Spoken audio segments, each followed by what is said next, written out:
नमस्कार प्यारे बच्चों, आपका एक बार फिर से स्वागत है आपके अपने प्यारे से YouTube चैनल पर जिसका नाम है cosmic forum by Lakshmi Narayan. आज के इस वीडियो में हम आपके लिए पॉलिनोमियल का क्वेश्चन लेके आए हैं जो हरियाणा एनटीएससी सेट मैथ्स का पेपर के बीच में आया था। That was question number 58 from the code C. मुझे कोड सी मिला था, इसलिए मैं कोड सी के अकॉर्डिंग क्वेश्चन को सॉल्व करा। Again a very beautiful question.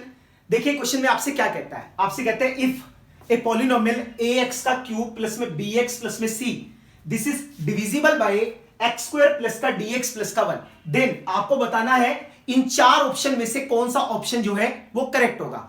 इसके लिए मेरे को दो चीजें चाहिए, आपको अच्छे से याद होनी चाहिए। सबसे पहली चीज आपको पता होना चाहिए कि अगर एक पॉलिनोमियल दूसरे पॉलिनोमियल को पूरा पूरा डिवाइड करता है तो उस केस में जो हमारे पास रिमाइंडर होता है that reminder is always equal to 0। ठीक है, अगर एक पॉलिनोमियल दूसरे पॉलिनोमियल को पूरा पूरा डिवाइड करता है तो उस केस में रिमाइंडर क्या होता है, 0। सेकेंडली चीज, मैंने एक पॉलिनोमियल को दूसरे वाले पॉलिनोमियल से डिवाइड किया और यहां पे जाके मेरे पास Rx आ गया, तो आपको याद रखना है डिवीजन विल स्टॉप, है ना। जो डिवीजन है उसको हमने वहां रोकना है। कहां रोकना है, if degree of Rx this is less than degree of Px। अगर Rx का डिग्री Px की डिग्री से छोटा होगा तब हम वहां पे जाके डिवीजन को रोक देंगे। अगर आपको ये दो चीजें पता है तो ये क्वेश्चन आप बहुत चुटकियों में कर सकते हैं, कोई बहुत बड़ी बात नहीं है। धक्के से क्वेश्चन को उलझाया गया है, बाकी बनाने वाला यार मस्त क्वेश्चन बना रहा है, मतलब मजा आ गया क्वेश्चन देख के।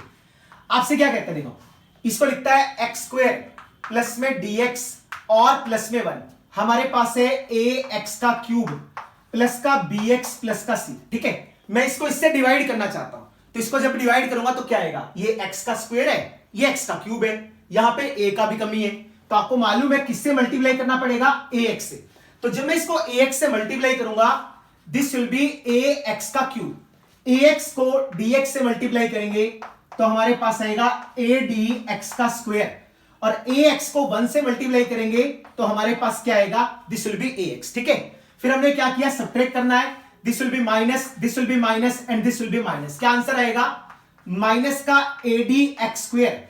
इसको मैं लिखूंगा तो बनेगा b minus a into x और प्लस में क्या आएगा, c आएगा। ठीक है, अब यहां पे x स्क्वायर है और यहां पे माइनस adx स्क्वायर है, तो किससे मल्टीप्लाई करना पड़ेगा, माइनस के ad से। तो माइनस के ad से मल्टीप्लाई करेंगे तो ये बनेगा माइनस का adx स्क्वायर, माइनस ad को इससे मल्टीप्लाई करेंगे तो बनेगा माइनस का ad स्क्वायर इंटू एक्स, और इससे करूंगा तो ये बनेगा माइनस का ad। इसको लिखूंगा प्लस, ये भी प्लस और ये भी प्लस, ये कैंसिल हो गया। इसको इकट्ठा करके लिखो, क्या लिखोगे, b माइनस a माइनस में ad स्क्वायर इंटू एक्स और प्लस में c और प्लस में ad, ऐसा बन जाएगा। अब देखो जो हमारे पास इसको क्या बोलते हैं, रिमाइंडर बोलते हैं। रिमाइंडर का डिग्री कितना आ गया, 1, और इसका डिग्री कितना है, 2, तो रिमाइंडर को छोड़ देना यहीं कहीं। अब आपसे क्या कहा गया था, जो ये वाला पॉलिनोमियल है इससे एग्जैक्टली डिविजिबल है, और अगर ये इससे एग्जैक्टली डिविजिबल है so the reminder must be 0। तो जो रिमाइंडर आ रहा है वो तो आना ही नहीं चाहिए ना, वो तो 0 आएगा।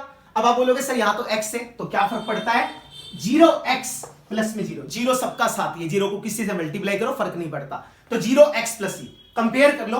अगर मैं इसको कंपेयर करूंगा तो मेरे पास क्या आएगा, b minus a minus ad square, this will B 0। उसको लिखिए क्या बनेगा, c प्लस में ad, दिस विल बी 0।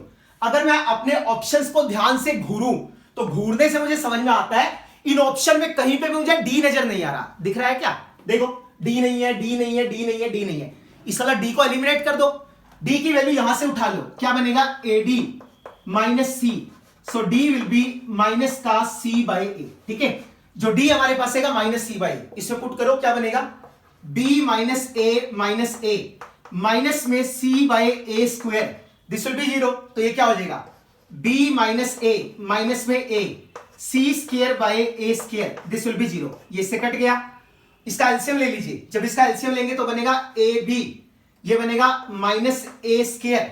ठीक है, और ये क्या बनेगा, माइनस माइनस प्लस का c स्क्वायर, ये उधर जाएगा 0 मल्टीप्लाई बाई a स्क्वायर। तो हमारे पास क्या बन गया, देखो हम इसको लिख सकते हैं ab माइनस में a स्क्वायर प्लस में c square, this will be equal to 0। यहां से ये बना, ठीक है। अब आप क्या करो, ए बी को यही रखो, इसको उठा के दूसरी तरफ ले जाओ, तो हमारे पास बनेगा ए स्क्वायर माइनस सी स्क्वायर। तो जब हम इसको देखेंगे तो हमारे पास ऑप्शन में आएगा ए स्क्वायर माइनस में c square will be equal to a B.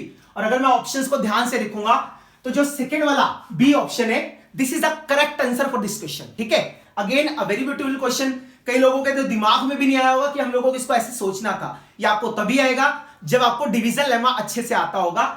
Reminder 0 होगा अगर एक दूसरे को पूरा पूरा डिवाइड करता है। डिवीजन हम लोगों को वहां रोकनी है जहां पर रिमाइंडर का डिग्री और जो इसका डिग्री है, डिविडेंड का डिग्री है, रिमाइंडर का डिग्री डिविडेंड की डिग्री से कम होना चाहिए, ठीक है। फिर मैंने इसको कंपेयर किया और डी नहीं चाहिए था, डी को एलिमिनेट करके इसके बीच में डाला, तो B is the correct answer. तो उम्मीद करते हैं ये वाला क्वेश्चन आपको अच्छे से समझ में आया होगा।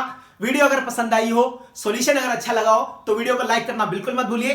चैनल को सब्सक्राइब नहीं किया तो अभी कभी जाके चैनल को सब्सक्राइब जरूर कीजिए, और रेड कलर का बटन है उसको भी प्रेस कीजिए, ताकि लेटेस्ट से लेटेस्ट वीडियोस का इंफॉर्मेशन आप तक जल्दी से जल्दी पहुंच सके। इसी प्रकार जुड़े रहिए, अगले क्वेश्चन में मिलेंगे और बेहतरीन क्वेश्चन के साथ। तब तक के लिए बेस्ट ऑफ लक।